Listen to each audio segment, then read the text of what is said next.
Lição de número 12. O espírito humano e o espírito de Deus. Texto áureo.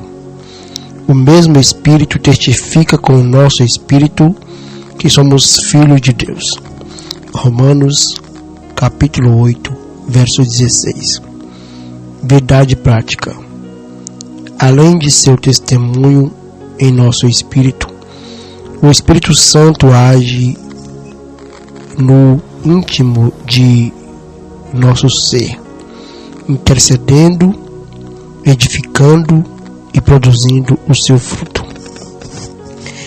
Leitura bíblica em classe se encontra em Romanos capítulo 8, versos 14, 16, 1 Coríntios capítulo 16, verso 16. 1 Coríntios capítulo 14, verso 14. Gálatas capítulo 5, versos 22 e 23. Romanos capítulo 8. Porque todos os que são guiados pelo Espírito de Deus, esses são filhos de Deus. Porque não recebeste o espírito de escravidão, para outra vez estardes em temor, mas recebestes o espírito de adoção de filhos, pelo qual clamamos, Abba, Pai. O mesmo Espírito testifica com o nosso espírito que somos filhos de Deus. 1 Coríntios capítulo 14, verso 14. Porque se eu orar em línguas estranhas,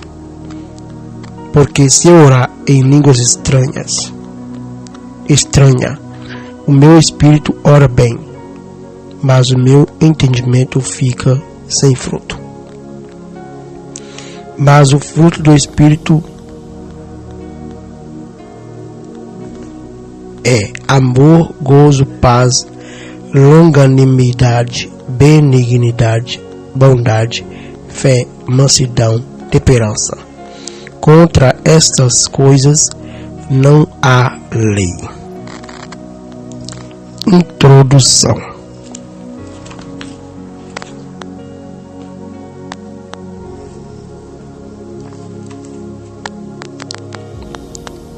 Nessa lição, estudaremos alguns aspectos da obra do Espírito Santo no espírito humano. Trataremos do despertar da consciência, da fé, do ensino com toda a verdade, da intercessão, da edificação pelo orar em línguas e do fruto do Espírito. Veremos como o Espírito de Deus é imprescindível para uma vida espiritual autêntica e frutífera. Tópico 1. Subtópico 1. Consciência e fé. Título do tópico 1. A obra inicial do Espírito. Título do tópico, subtópico 1. Consciência e fé. A ação do Espírito Santo começa em nossa consciência, despertando-a da culpa pelo pecado e apontando a necessidade de perdão. Jesus falou sobre essa obra de convencimento. E quando ele vier, convencerá o mundo do pecado e da justiça e do juízo. João capítulo 16, verso 8. Ainda no espírito humano, o Espírito de Deus remove a incredulidade, produzindo fé mediante a palavra. Romanos capítulo 10, verso 17. Efésios capítulo 2, verso 8. O que também atinge as faculdades da alma. Romanos capítulo 10, versos 9 e 10. Opera-se então a regeneração, o nascimento da água e do Espírito. João capítulo 3, verso 5. O Espírito que estava morto, separado de Deus, é vivificado, recebe uma nova vida, vinda de Deus. Efésios capítulo 2, verso 1. Esse novo homem, o homem espiritual, obtém uma mente renovada e passa a viver guiado pelo Espírito de Deus. Assim, a pessoa que ainda não foi transformada por Deus, ou seja, o homem natural, não consegue entender as coisas que vêm do Espírito de Deus. Para ela, essas coisas parecem sem sentido, como se fossem loucura. Isso acontece porque só é possível compreender essas verdades por meio da ação do Espírito. 1 Coríntios capítulo 2, versos 14, 13 e 15. Tópico 2, subtópico 2, a pedagogia do Espírito.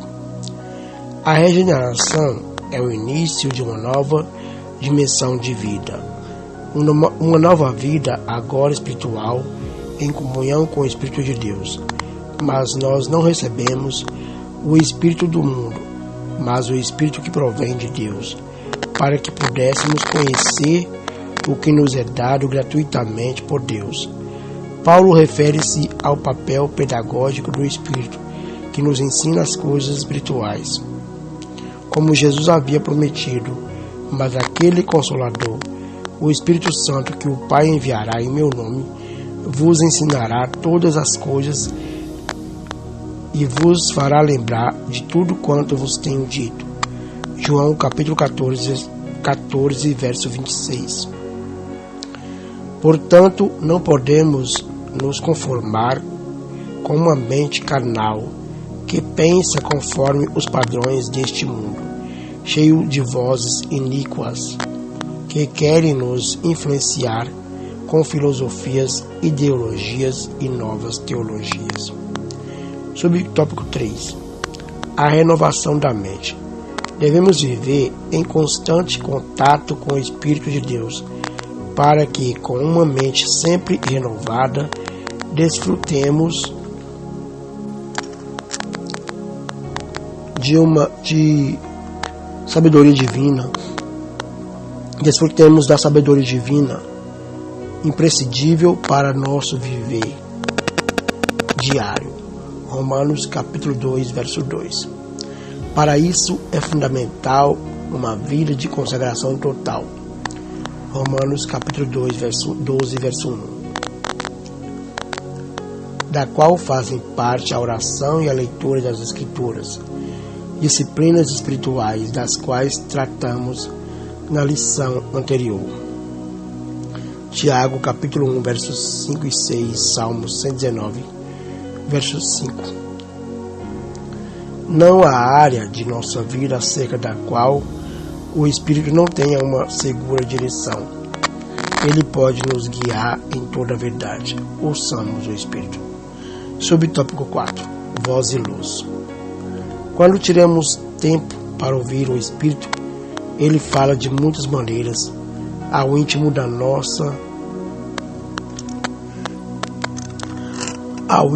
nosso ser.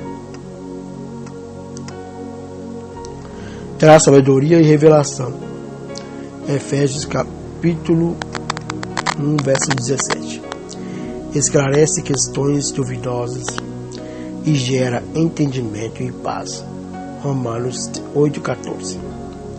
Ele, o Espírito de Deus, ilumina os olhos do nosso coração. Nesse texto, coração, cardia, significa homem interior.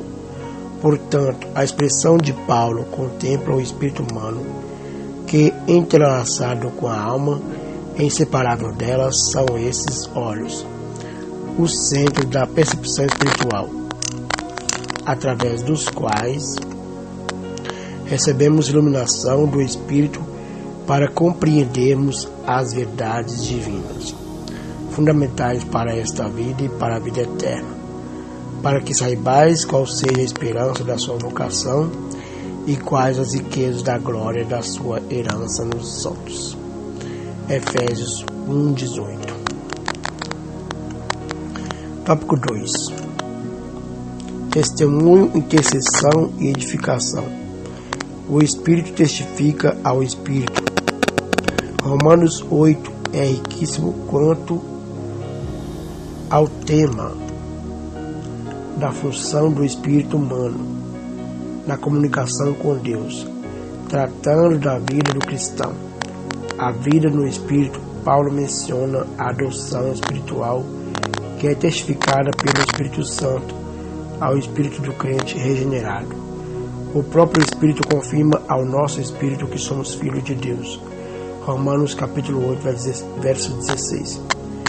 Essa comunicação entre o Espírito de Deus e o espírito humano traz convicção e segurança em Cristo, que somente pode ser compreendido por meio da fé.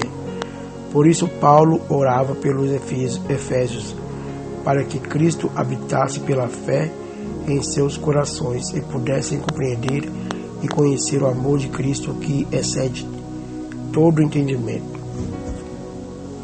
Subtópico 2. O Espírito intercede.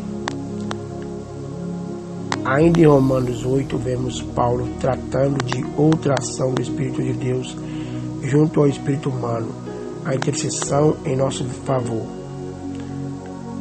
Essa ação permite que, muito além de nosso intelecto, haja uma profunda súplica diante do Pai, perfeitamente sintonizada com a intenção do Espírito, que, segundo Deus, intercede pelos santos.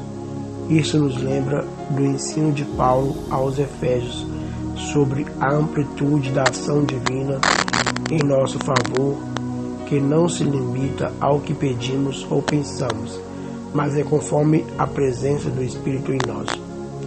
O Senhor sempre nos surpreende com seu extraordinário agir. Uma das razões disso, certamente, é a ação do Espírito no processo de intercessão. Ele prescruta nosso interior para muito além de nossa compreensão, agindo em nosso espírito. Como Salomão escreveu, o espírito do ser humano é a lâmpada do Senhor, a qual examina o mais profundo do seu ser. Romanos capítulo 20, verso 27. Tópico 3. Edificação e fruto do Espírito. O Espírito ora bem. A ação do Espírito de Deus na esfera do espírito humano é vista também na carta aos Coríntios, quando Paulo ensina sobre as línguas estranhas. Porque se eu orar em língua estranha, o meu espírito ora bem, mas o meu entendimento fica sem fruto. 1 Coríntios capítulo 14, verso 14. As línguas estranhas são articuladas segundo o Espírito de Deus.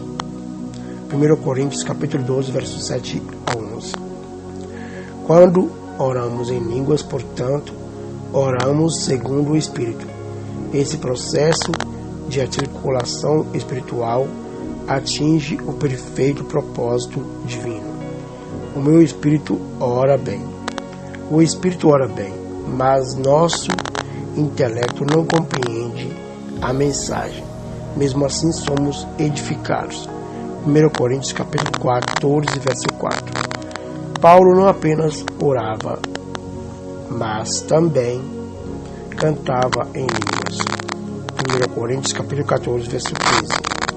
Que desfrutemos mais desse extraordinário recurso de edificação espiritual, aperfeiçoando nosso espírito.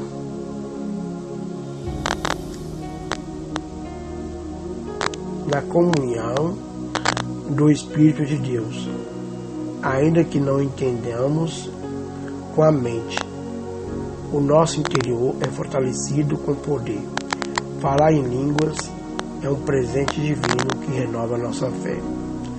O ápice da vida cristã. Outra maravilhosa obra do Espírito Santo no crente é a produção das virtudes listadas por Paulo em Gálatas 5:22, chamada de fruto do Espírito. Representam o ápice da vida cristã e envolvem nosso ser por inteiro. O espírito do convertido é santificado pelo Espírito de Deus dia após dia, haveis sido santificados pelo Espírito do nosso Deus. 1 Coríntios capítulo 6, verso 11. A obra do Espírito de santificação, Romanos 1,4, vai progredindo e o crente passa cada vez mais a expressar amor, alegria, paz, longanimidade, benignidade, bondade, fidelidade, mansidão e domínio próprio. 1 Coríntios capítulo 13, 12, verso 1 e capítulo 13, versos 1 ao 3. Isso é viver e andar no Espírito. Conclusão. É Cristo quem proporciona essa profunda comunhão do espírito humano com o Espírito de Deus. Como Paulo afirma, o que se ajunta com o Senhor é o mesmo Espírito. 1 Coríntios capítulo 6, versos 15 ao 17. Por isso não nos enganemos. Quando o Espírito de Deus age em nós, ele sempre glorifica a Cristo. João capítulo 16, verso 14. Amém.